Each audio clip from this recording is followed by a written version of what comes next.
अब से करीब 2.5 घंटे बाद देश की सबसे बड़ी अदालत में देश के सबसे बड़े विवाद पर ऐतिहासिक सुनवाई शुरू होने जा रही है और इसके लिए देश के सबसे बड़े 5 जजों की पीठ तैयार हो चुकी है। सवाल यह है कि क्या राम लला तंबू में ही रहेंगे या अब उनके लिए भव्य मंदिर का रास्ता साफ हो पाएगा। अयोध्या में राम मंदिर बनेगा या नहीं, यह वो सवाल है जो पिछले करीब 150 सालों से बना हुआ है। सुप्रीम कोर्ट में आज से अयोध्या के मामले की ऐतिहासिक सुनवाई 5 जजों की संविधान पीठ करेगी। पूरे देश को इंतजार है आज कोर्ट क्या तय करती है। क्या अयोध्या मामले की सुनवाई अब रोजाना होगी या फिर से कोई नई तारीख मिलेगी। जानकारों का कहना है कि रोजाना सुनवाई हुई तो करीब 60 दिनों के अंदर फैसला आ सकता है। इसके लिए हाईकोर्ट का उदाहरण भी दिया जा रहा है। हाईकोर्ट में 90 दिनों में ही सुनवाई पूरी हो गई थी। ऐसे में आज से अब सबकी नजरें सुप्रीम कोर्ट पर टिकी रहेंगी।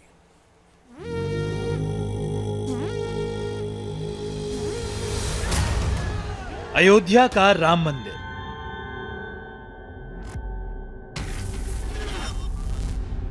आजाद हिंदुस्तान का सबसे बड़ा विवादित मुद्दा, सबसे उलझा हुआ मुद्दा, या फिर यूं कहें कि सबसे बड़ा सियासी मुद्दा। कई दशकों पहले जो जंग निचली अदालत से शुरू हुई वो आज देश की सबसे बड़ी अदालत में है और अब जिस पर फाइनल सुनवाई का वक्त आ चुका है। 150 साल पुराने विवाद को सुलझाने के लिए 5 जजों की बेंच बैठने वाली है।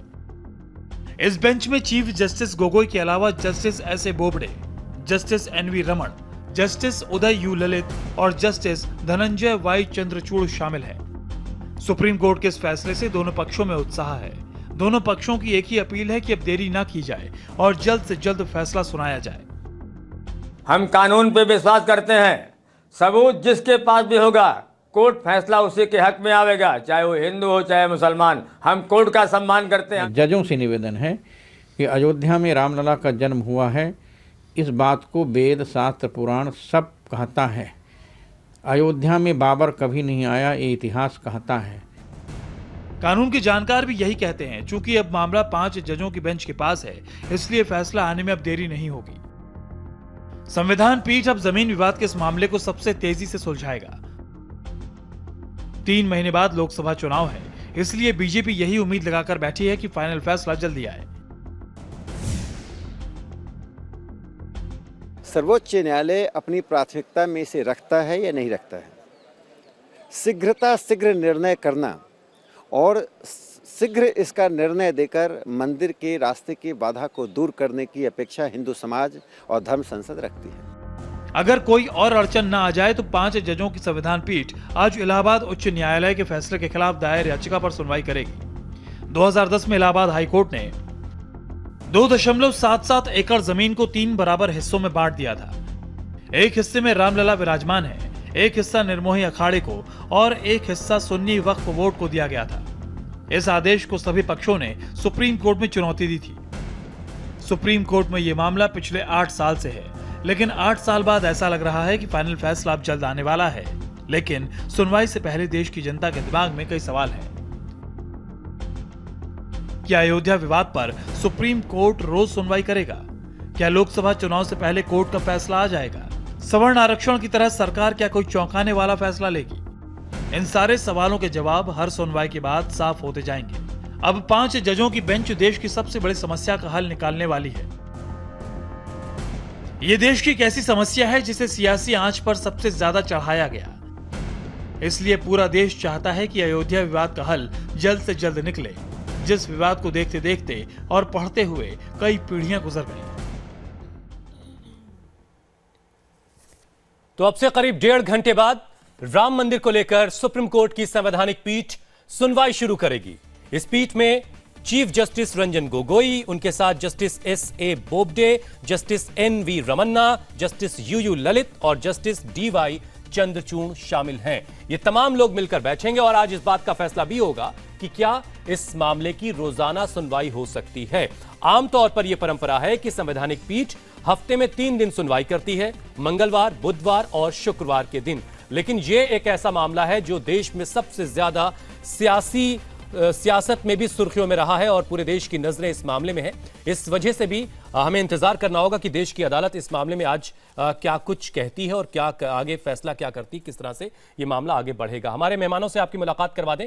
प्रेम शुक्ला बीजेपी से आते हैं, इस वक्त हमारे साथ हैं। श्रीराज नायर वीएचपी से आते हैं और सुबूही खान वकालत करती हैं आप हाईकोर्ट में और मुस्लिम स्कॉलर भी हैं। कुछ और मेहमान हमारे साथ जैसे जुड़ेंगे उनसे भी आपकी मुलाकात करवाएंगे। सबसे पहले प्रेम शुक्ला साहब, आप लोगों की बातचीत हुई होगी कानून के जानकारों से, क्या इनपुट्स मिल रहे हैं, क्या जो इंतजार है, क्या वाकई हम ये मान सकते हैं कि लोकसभा चुनाव से पहले इस मामले का नतीजा सुप्रीम कोर्ट से हमें मिल सकता है? देखिए, यदि नियमित सुनवाई की जाए तो संविधान विशेषज्ञों की राय, कानूनी प्रक्रिया के जानकारों की राय में इस पर कुछ माह के भीतर ही फैसला आ सकता है। अब सर्वोच्च न्यायालय की संवैधानिक पीठ है, वो कैसे इस पर सुनवाई करेगी। हम तो अपेक्षा यही करते हैं कि विलंबित न्याय किसी को नकारे गए न्याय के समान है। ऐसे में इसमें बहुत विलंब हो चुका है ऑलरेडी। डेढ़ शतक पुराना मामला है, ये आप स्वयं बता रहे हैं।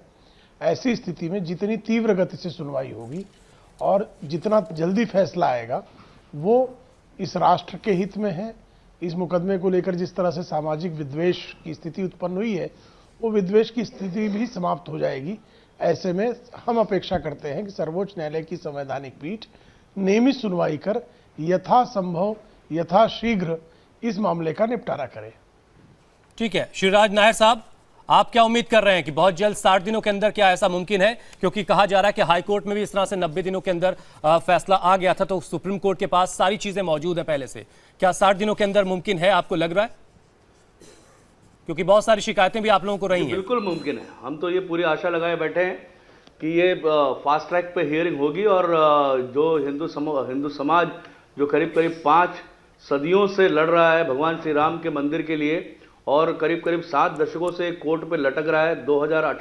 2010 में इलाहाबाद हाईकोर्ट का निर्णय के बाद हम लोग बहुत आतुरता से बाट जो रहे हैं और हम समझते हैं, हमें पूरी उम्मीद है कि न्याय तो सारे के सारे पुराव, सारे के सारे जो प्रूफ्स हैं वो हमारे पक्ष में हैं, इंक्लूडिंग आर्कियोलॉजिकल सर्वे के भी जो प्रूफ्स आए हैं और इलाहाबाद हाईकोर्ट का भी जो निर्णय है उससे ये तो प्रमाण हो ही जाता है कि वहाँ एक मंदिर था और मंदिर को तोड़ करके बाबर के सिप्पे सालार मीर बाकी ने मस्जिद तोड़ के मंदिर बनाई है। तो हम तो चाहते हैं कि फास्ट ट्रैक पर आएगा और हमें पूरी उम्मीद है अगर फास्ट ट्रैक पर आ गया तो ये 6 से 7 हियरिंग में इसका निर्णय आ जाएगा। ठीक है, सुबूही खान, आप तो कोर्ट और कोर्ट की कार्रवाई को बहुत करीब से खुद देखती हैं, खुद आप वकील हैं। आपके नजरिए से आप क्या देख पा रही हैं इस पूरे मामले में कि आज जब संवैधानिक पीठ बैठेगी तो क्या वाकई डे टू डे हियरिंग पर भी कुछ बात हो सकती है? ऐसा मुमकिन है? देखिए, मुमकिन तो बहुत कुछ है, लेकिन मैं सबसे पहले ये कहना चाहती हूँ कि ये मामला अननेसेसरीली कोर्ट के अंदर खिंच रहा है।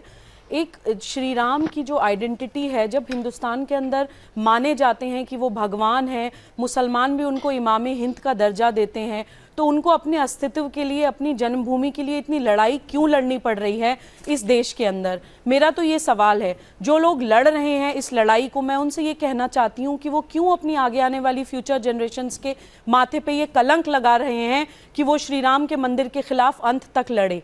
अगर कोर्ट से जीत के, देखिए मैं ये बोलना चाहूँगी, फैक्ट, फेथ, कल्चर और हिस्ट्री, चारों ही चीज़ें हमारे हिंदू भाइयों के फेवर में है। ये एक फैक्ट है कि वहाँ पे श्री राम का वो जन्म स्थान है, वहाँ पे श्री राम का जन्म हुआ था।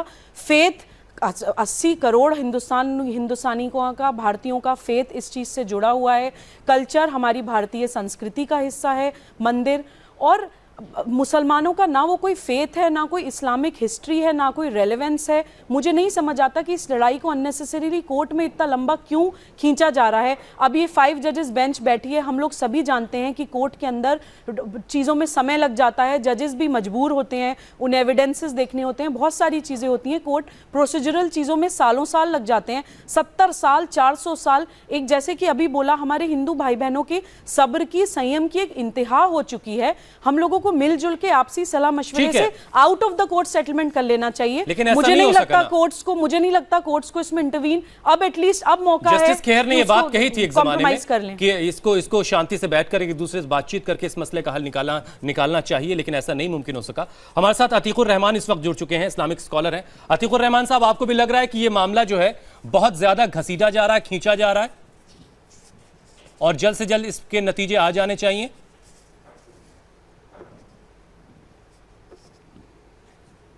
देखिए, हम लोग शुरू से कहते आए हैं कि पॉलिटिसाइजेशन अगर ख़त्म हो जाता तो कंसेंसस भी पॉसिबल था, मिलजुल के सारी पार्टीज बैठ सकती थी। लेकिन देखिए, इतना जो खींचतान हुआ है इसके अंदर, इसका मेन जिम्मेदार पॉलिटिकल पार्टीज हैं। वो चाहती है कि हमेशा ये मुद्दा जिंदा रहे। इसमें आप हिंदू और मुसलमान को तो दोनों को मिलाइए ही नहीं। आप अयोध्या के हिंदू और मुसलमानों से जाके बात कर चुके हैं पहले भी। आप जानते हैं कि उनके दिलों में कोई ऐसा कलेश नहीं है, कोई ऐसा भेदभाव नहीं है। सिर्फ और सिर्फ पॉलिटिसाइजेशन है जो कि ये मुद्दे को जिंदा रखना चाहता है। अब बात आई है अगर जल्दबाजी के ऊपर कि भाई बेसब्रे हो रहे हैं लोगों की आस्था का मामला है, तो देखिए, सुप्रीम कोर्ट में आस्था का कोई रेलेवेंस नहीं है। सुप्रीम कोर्ट जो है ना, अपनी विजडम के अंदर, जो कॉन्स्टिट्यूशन के एम्बिट के अंदर जो बात होती है उसके तहत बात करता है। जो देरी हो रही है वो पॉलिटिसाइजेशन की वजह से हो रही है, जस्टिस की, सुप्रीम कोर्ट की वजह से नहीं हो रही है और ना ही हिंदू मुसलमानों की वजह से हो रही है। तो मेहरबानी करके इसको हिंदू मुसलमान का मुद्दा ना बनाए तो बेहतर होगा। ठीक है, एक मिनट सुबह जरा एक साउंड बाइट सुनवा दें हम दर्शकों को। अपना पक्ष वापस ठीक है, ले प्रेम जी लीजिए। और नायर साहब, आता हूं मैं आप लोगों के जाएगा। पास भी। कुछ दिन पहले प्रधानमंत्री मोदी ने भी एक इंटरव्यू में कहा था कि सरकार को कोर्ट पर भरोसा है और अदालत के फैसले के बाद ही सरकार अपना काम, अपनी तरफ से जो कुछ करना है वो करेगी। सुनिए जरा पीएम मोदी को। हैं कि हमारे देश की हिंदुओं की भावनाओं के अनुसार ऐतिहासिक तथ्यों को लेकर, आध्यात्मिक और सांस्कृतिक तत्वों को लेकर यदि निर्णय किया जाए तो ये सिद्ध हो जाएगा कि बाबर कभी अयोध्या नहीं आया। बाबर के नाम पर कोई चिन्ह राम जन्मभूमि के खंडहर के टूटने के बाद नहीं मिला। हम भी यही चाहते रहे कि जितने ज़्यादा लोग होंगे उतना ही अच्छी बात, उतना ही अच्छा काम। सुनवाई शुरू हो रही है, हम उसका इस्तकबाल कर रहे हैं। हम ये चाहते हैं कि सुनवाई शुरू हो, जल्द से जल्द इसकी सुनवाई होना चाहिए। आपने पक्ष सुना, लेकिन कुछ दिन पहले जो प्रधानमंत्री मोदी ने इस मामले को लेकर जो बात कही, जरा वो भी सुन लीजिए। हमने, भारतीय जनता पार्टी ने अपने मैनिफेस्टो में भी कहा है कि संविधान की मर्यादाओं में हम इसका समाधान करेंगे। इस बात का कोई इनकार नहीं कर सकता है कि आज़ादी के 70 साल बाद सरकारों में बैठे हुए लोगों ने इस मसले को रोकने के लिए भरपूर प्रयास किया है। आज भी मामला सुप्रीम कोर्ट में है, एक प्रकार से पूर्णता के किनारे पर आकर के बैठा हुआ है। मैं कांग्रेस के साथियों से विशेष रूप से विनती करता हूं, देश की शांति, सुरक्षा, भाईचारे के लिए आग्रह करता हूं कि वे उनके अपने वकीलों को कोर्ट के अंदर इस मसले में रुकावट डालने वाले एजेंडा से बाहर निकालें, रुकावटें न करें और सभी वकील मित्र जो भी कांग्रेस से जुड़े हुए हैं, जो इसको रोकने के लिए कोशिश कर रहे हैं, वो भी कोर्ट में जाकर के जल्दी से जल्दी न्यायिक प्रक्रिया पूरी हो, उसमें हम बल लगाएं। तो सिर्फ एक नेशनल कंसेंसस के द्वारा ही बन सकता है? मैं जो कहता हूं, कोर्ट के अंदर कांग्रेस के वकील जो अड़ंगे डालते हैं वो बंद हो, न्याय की प्रक्रिया को न्याय के तरीके से चलने दिया जाए, उसको राजनीति के तराजू से न तोला जाए और मामला न्यायपालिका में है उसको पूर्ण किया जाए। न्यायपालिका से आने के बाद सरकार की जिम्मेवारी जहां शुरू होती है, हम पूरी तरह प्रयास करने के लिए तैयार हैं। प्रेम शुक्ला साहब, प्रधानमंत्री मोदी खुद ये बात कह रहे हैं कि कांग्रेस के वकील अदालत में इस मामले को लटका रहे हैं, इसकी क्या वजह आप देखते हैं? निश्चित वो देखिए, एक राजनीतिक लाभ उठाने का उसमें प्रयत्न है, और राजनीतिक लाभ इसलिए कि उनको एक वोट बैंक की राजनीति दिखाई देती है। और डॉक्टर रफीक ज़करिया बहुत बड़े इस्लामिक विद्वान हुए और वो कहते थे कि मैकाले मुल्ला का जो अभद्र गठजोड़ है, इस अभद्र गठजोड़ ने एक वोट बैंक की राजनीति करके इस देश में हिंदुस्तान पाकिस्तान का निर्माण कराया। और कालांतर में यही अभद्र गठजोड़ जो है वो तथाकथित सेकुलर राजनीति को टॉनिक देने का काम करती है। जैसे कि यहाँ पर इसी पैनल में सुरही खान जी बैठी हुई हैं और उन्होंने जो प्रश्न उन्होंने जो उठाया, किसी के पास भी उसका कोई भी यदि उसको ईमानदारी से सोचेगा तो कहीं से भी जो है इस्लामिक फेथ अयोध्या से कहीं जुड़ता नहीं है। सांस्कृतिक तौर पर अयोध्या से किसी भी इस्लामिक संस्कृति का कोई अंतर संबंध आप कहीं से भी ढूंढकर नहीं निकाल सकते। जब ये न्यायिक मामला था, यदि न्याय के तराजू पर भी तौला जाता, ईमानदारी से यदि इस पर न्यायपालिका बैठती और नियमित सुनवाई होती लोअर कोर्ट, हाई कोर्ट से लेकर सुप्रीम कोर्ट तक, तो इस मामले की सुनवाई और इस पर निर्णय दशकों पहले आ चुका होता। इसको विलंबित किए जाने के पीछे क्या कारण है? और जब आपने 1993 में जब कांग्रेस की सरकार ने एक बार सर्वोच्च न्यायालय में 1994 में कहा और ये रेफरेंस दिया कि आप ये पता लगाएं क्या वहां पर जो विवादित ढांचा था उसके नीचे क्या किसी प्रकार के मंदिर के अवशेष है, तो सुप्रीम कोर्ट ने इस पर किसी प्रकार की टिप्पणी देने से उस समय इंकार कर दिया था। कालांतर में सुन्नी वक्फ बोर्ड की तरफ से अखिल भारतीय बाबरी मस्जिद एक्शन कमेटी की ओर से यह कहा गया कि यदि ये ज्ञात हो गया, ये सिद्ध हो गया कि उसके नीचे किसी प्रकार के मंदिर के अवशेष हैं, तो हम ये छोड़ देंगे। कालांतर में के मोहम्मद कोई हिंदू तो है नहीं और उस वहां पर अनुसंधान से जुड़े हुए व्यक्ति थे। पुरातत्विक अवशेषों के आधार पर उन्होंने भी ये बात बारंबार तमाम फोरम्स पे कही है कि वहां पर मंदिर था। वहां जो भी आर्कियोलॉजिकल सर्वे ऑफ इंडिया का ये कहता है कि वहां पर मंदिर था। ऐसी स्थिति में अनावश्यक उसको उलझाए रखने से क्या सामाजिक सौहार्द बढ़ता है? क्या इस्लामिक जो हमारे देश को जो मुस्लिम समाज है उसको किसी प्रकार का लाभ होता है? तो ये विद्वेष फैलाकर निश्चित तौर पर वोट बैंक की राजनीति करके एक असुरक्षा का बोध उत्पन्न करके ये इल्जाम प्रेम साहब आप पर भी लगता रहा है कि आप भी चाहते रहे कि ये मामला जिंदा रहे, राजनीतिक दोहन, ताकि आपको भी सियासी फायदा मिलता रहे। नायर साहब, अदालतें फैसला जो है वो सारे फैक्ट्स पर करेंगी, वहां आस्था का तो कभी जिंदा रखने का, कभी विलंबित करने का प्रयास किया हो, एक प्रमाण दे दीजिए। अदालतें जो फैसला करेंगी नायर साहब वो फैक्ट्स पर करेंगी, वहां पर आस्था की कोई बात नहीं होगी।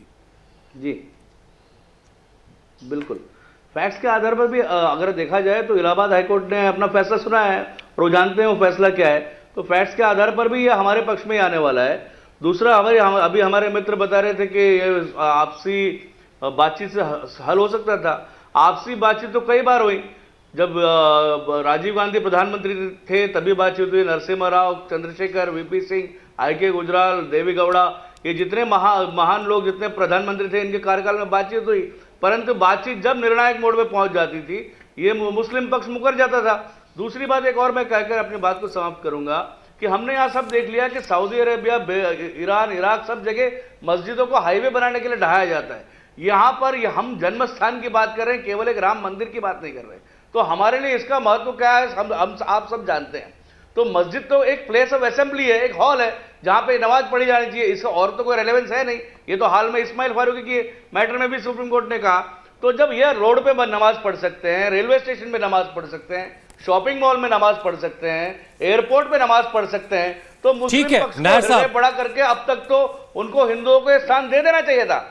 ठीक है नायर साहब, मैं आपके पास दोबारा लौट के आऊंगा। और मनीष झा हमारे संवाददाता भी इस वक्त सुप्रीम कोर्ट के बाहर से हमारे साथ जुड़ चुके हैं, लेकिन हम उनके पास जाए उससे पहले जरा सुबह आपका रिएक्शन ले लेते हैं। आप कुछ कहना चाह रही हैं? जी, मैं अतीकुर रहमान साहब की 3 बातों का जवाब देना चाहती हूं। जो उन्होंने पहले बोला कि इतना बेसब्र होने की जरूरत नहीं है, सबसे पहले तो मैं बोलूं सदियों इंतजार करना बेसब्र होना नहीं होता है, सब्र की इंतहा होती है।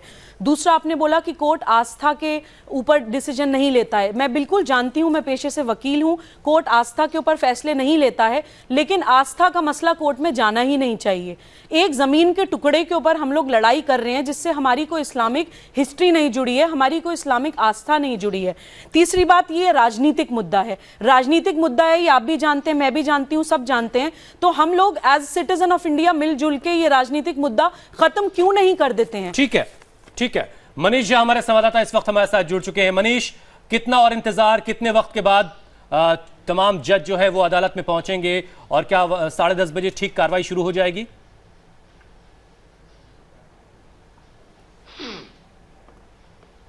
मनीष, आप मुझे सुन पा रहे हैं?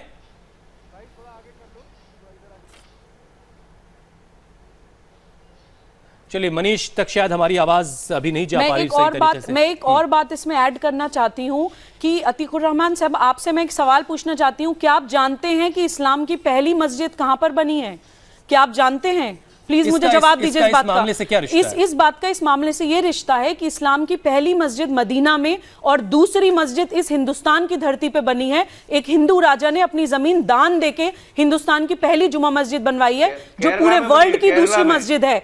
जिस देश में जमीन दान देके पहली जुमा मस्जिद बनवाई जाती है, वहां पे एक जमीन का टुकड़ा जिससे सदियों का प्लीज मेरी बात कंप्लीट करने दीजिए, सदियों का मुद्दा खत्म हो जाएगा और देश में एक सौहार्द, एक संभाव की भावना पैदा होगी। वो हम क्यों नहीं कर सकते हैं? हम भारतीय मुसलमान हैं, हम कोई अरबी या पाकिस्तानी नहीं है कि हम एक जमीन के टुकड़े के लिए लड़ रहे हैं। जवाब देना चाहेंगे सुबुही को?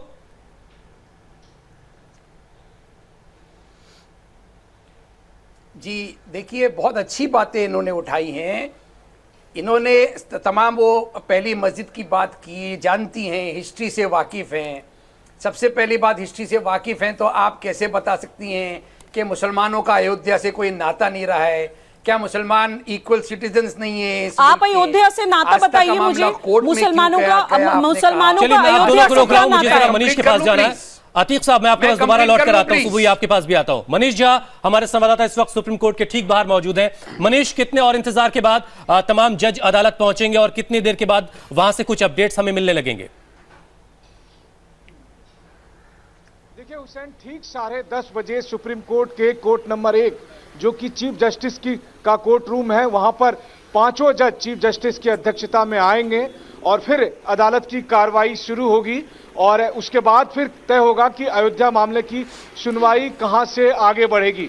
चूंकि आज संविधान पीठ के सामने जब ये सुनवाई शुरू होगी तो पहला दिन है, तो सबसे पहले तो यही सब बातें चलेगी कि कौन किसकी तरफ से अपीयर हो रहा है, तो कौन कितना समय लगेगा, कौन पहले बहस शुरू करेंगे, उसके बाद कौन बहस शुरू करेंगे। लेकिन इन सब से अलग एक और दिलचस्प जानकारी जो हम तक पहुंच रही है हुसैन, जो हम लोग अपने दर्शकों तक भी पहुंचाना चाहेंगे, वो ये कि सुप्रीम कोर्ट के जो 5 जजों की खंडपीठ है, इसमें जस्टिस यूयू ललित को लेकर कल से एक डेवलपमेंट चल रहा है कि जस्टिस यूयू ललित जब सुप्रीम कोर्ट में ये मामला अपील के लिए आया था तो किसी पार्टी की तरफ से वो बतौर वकील 1-2 बार पेश हुए थे। किस सन की बात है ये मनीष? में सामान्य तौर पर ये परंपरा रही है। क्या कह रहे हैं उसे? किस सन की बात है ये?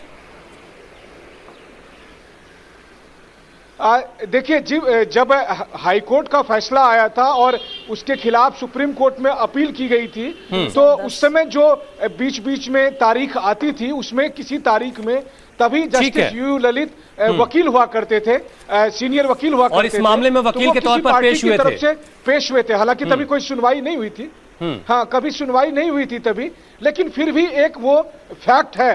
अमूमन ऐसा देखने में मिलता है कि अगर कोई जज जब वो वकील थे और अगर वो कभी किसी पार्टी की तरफ से पेश हुए थे, तो वो कई बार उस बेंच में मौजूद होने से मना भी कर देते हैं, जिसे हम कहते हैं कि उन्होंने खुद को रिक्यूज कर लिया। तो इसके बारे में इस केस से जुड़े कई लोग बता रहे थे, फिर सुप्रीम कोर्ट की रजिस्ट्री ने भी इसको चेक किया। अब इस पर क्या आखिरी निर्णय होता है ये भी सुबह 10:30 बजे तय होगा, लेकिन निश्चित तौर पर हम सबको ये उम्मीद जरूर है कि आज अयोध्या मामले की सुनवाई शुरू हो जाएगी, उसे हरी झंडी मिल जाएगी और आज सबसे पहले यह तय होगा कि इस सुनवाई की रूपरेखा क्या होगी। आप ये मत सोचिए कि आज से ही बहस शुरू हो जाएगी, पहले तो सबसे पहले यह तय होना है कि वो बहस किस तरह से शुरू होगी। चूंकि 40,000 पन्नों का दस्तावेज है, हर पार्टी किस तरह से बहस को आगे बढ़ाएगा ताकि कम समय में अधिक आउटपुट मिल सके। कॉन्स्टिट्यूशन बेंच उसकी रूपरेखा आज सुबह 10:30 बजे से शुरू करेगी। मनीष, एक ब्रेक के लिए मुझे कहा जा रहा है, लेकिन मैं आपसे ये भी समझना चाहूंगा कि संवैधानिक पीठ जब बनाई जाती तो उसका क्वेश्चन ऑफ लॉ पहले से तैयार होता है। आप कह रहे हैं कि इसमें अभी क्वेश्चन ऑफ लॉ तैयार नहीं है, इसकी क्या वजह ये भी आपसे समझेंगे। और जो दिसंबर 2018 का जो फैसला है जिसमें हाई कोर्ट के डॉक्टर इस्माइल फारूकी वाले मामले को खारिज किया गया था, उस पर दोबारा सुनवाई से इनकार किया गया था, क्या उसकी भी कोई गुंजाइश फिर से इसमें बन रही है?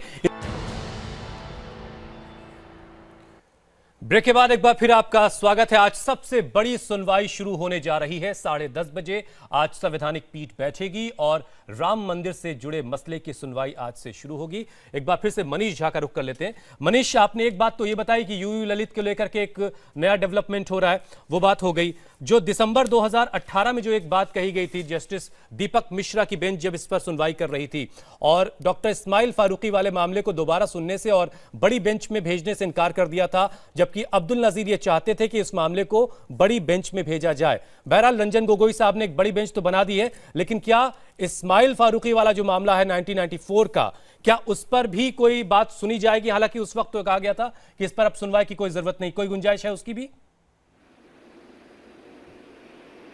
देखिए, बिल्कुल सही कहा आपने। उस समय सुप्रीम कोर्ट ने ये मांग खारिज कर दी थी कि अयोध्या मामले को संविधान पीठ के पास भेजे जाने की कोई जरूरत नहीं है।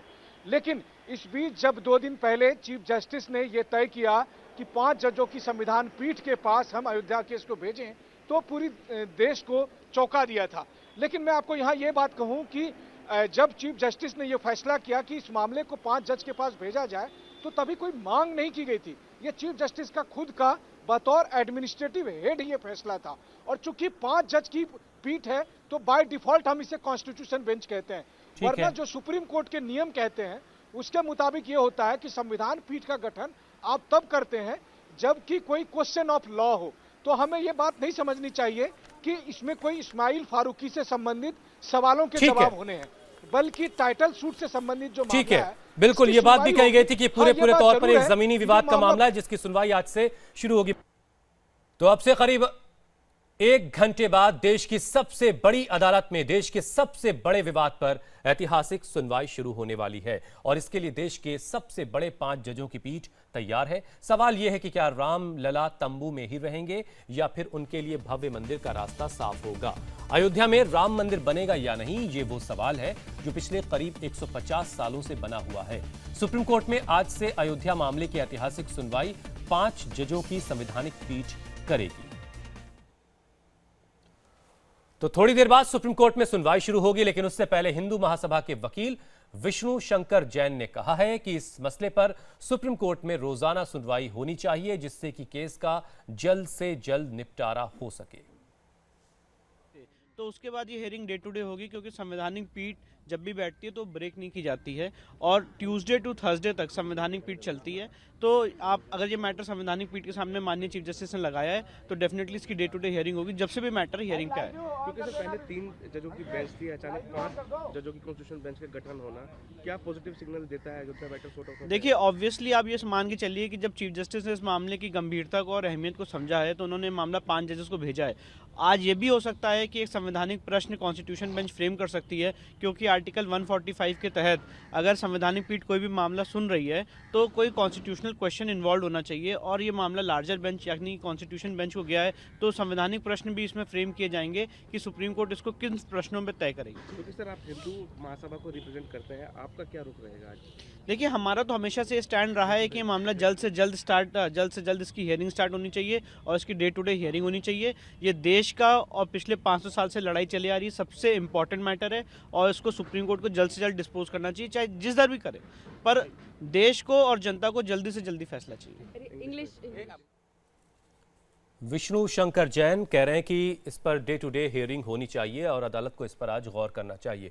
सुप्रीम कोर्ट में सुनवाई से पहले अयोध्या विवाद पर गहमागहमी तेज हो चुकी है। पक्षकारों के साथ साथ तमाम दल के नेताओं की भी प्रतिक्रियाएं आ रही हैं। आपको दिखाते हैं बीजेपी और शिया वक्फ बोर्ड के साथ साथ एनसीपी के इस मामले पर क्या रुख हैं।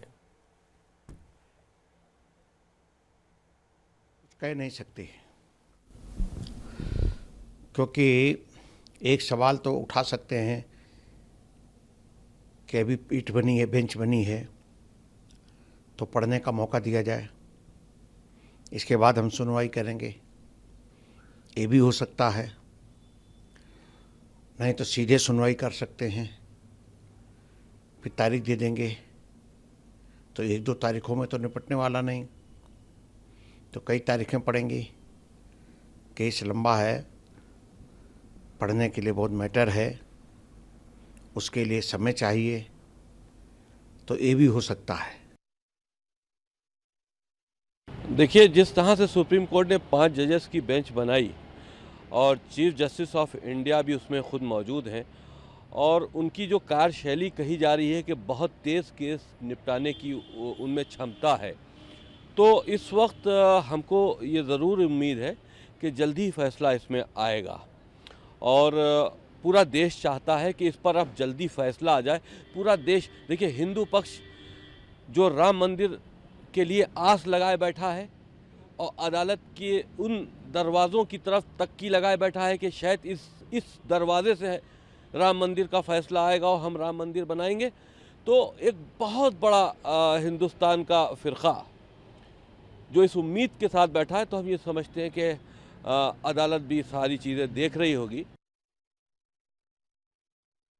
बहुत सारी प्रतिक्रिया आने का भी सिलसिला लगातार जारी है। प्रेम शुक्ला साहब, आज का जो फैसला, आज जो सुनवाई शुरू होने जा रही है, सुप्रीम कोर्ट बहुत पहले ये साफ कर चुकी है, सिर्फ और सिर्फ जमीनी विवाद से जुड़ा मामला है जिसकी आज से सुनवाई शुरू होगी।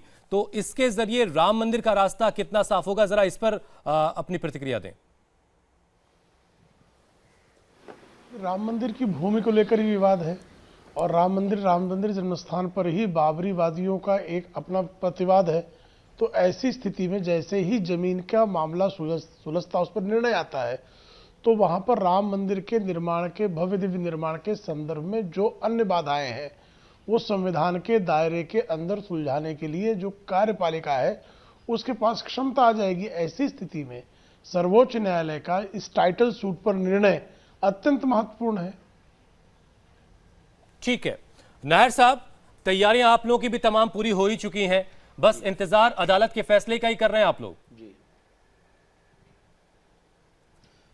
अदालत का हम तो चाहते हैं कि फास्ट ट्रैक पर जाए, पर हमने तो हमारी मांग पे हम अड़िग हैं कि सरकार कानून पारित करे या अध्यादेश लाए, ये हमारी मांग थी। अब ये शीतकालीन अधिवेशन तो समाप्त हो ही गया करीब करीब, तो अब ठीक है, अभी आशा जगी है कि हम चाहेंगे कि अगर ये हियरिंग अगर फास्ट ट्रैक पर डालते हैं तो 10 हियरिंग के भीतर ये खत्म हो सकती है और हिंदुओं को न्याय मिलेगा, और ये हिंदू अनंत काल तक राह देख नहीं सकता। ठीक है, चाहे जो भी आप कुछ कहना चाह रही, मुझे एक ब्रेक के लिए कहा जा रहा है, मैं ब्रेक के बाद लौटूंगा तो आपको मौका दूंगा, आप अपनी बात रखिएगा।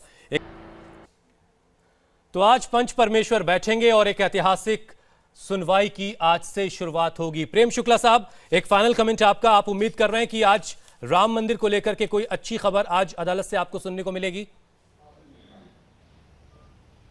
नहीं, मुझे ये अच्छी खबर यही कि आज सुनवाई प्रारंभ हो जाएगी। पिछले 8 वर्षों से सर्वोच्च न्यायालय में इस विषय पर सुनवाई नहीं प्रारंभ हो सकी है। किसी न किसी कारण से किसी न किसी तरह की तकनीकी विधिक बाधाएं उत्पन्न करके इस मामले को विलंबित किए जाने का नियमित प्रयास हुआ है। अब इस देश की जनता के लिए ये सबसे बड़ी खुशी की बात है कि इसकी नियमित सुनवाई का एक शुभ मुहूर्त मिला है।